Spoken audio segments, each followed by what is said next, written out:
Joining us now, former State Senator Bob McKnight. Thank you for being with us. Thank you, Ann. All right, Senator, we all watched it last night, of course, the State of the Union address, and most of the reviews pretty positive. However, the Republican response suggested the president failed on the budget deficit. What are your thoughts? I think, first of all, I think it was a very good speech. We certainly have an expectation that the president does an excellent job in speaking. I think he did. Transforming, that's what the White House was looking for, and Ann, I don't think he achieved that. I think the Republican criticism on the deficit was valid.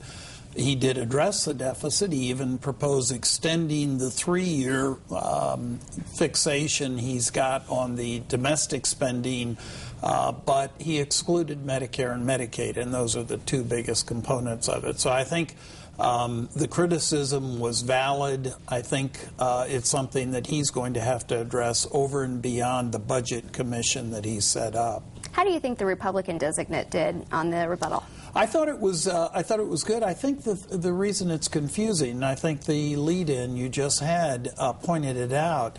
You had the Republican response with Congressman Ryan, who's the chairman of the Budget Committee, and that's who you'd expect. Then you had Congresswoman Bachmann giving the so-called Tea Party response. And if that's really saying that from here on out the Republicans are going to have a bifurcated message, that's unfortunate.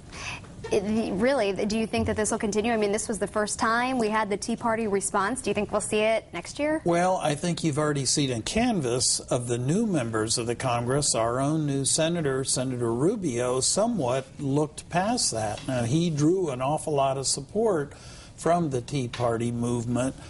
So I don't know. Right now, I'd say yes. I'd say it looks very probable that they're going to sustain their position, certainly through the budget adoption.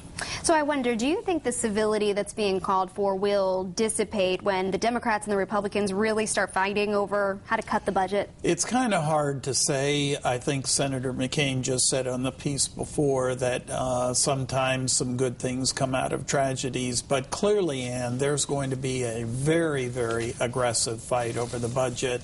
As I said just a second ago, the president elected to omit the two biggest items. On the other side, the Republicans, Congressman Ryan, when he was talking about it, I don't think it's really been highly published, but for those on Medicare, what the Republicans are talking about is issuing a voucher. In other words, a fixed amount of money, and that's it, and you shop for your services. It's consistent with the Republican mood of individual responsibility. The critics of that would say, well, gee, what about people who aren't able to take care of themselves, either physically or mentally? So there'll be a big fight on it. As always, stay tuned. Right. All right, Senator, thank you so much. Ann. We will be right back. Keep it here.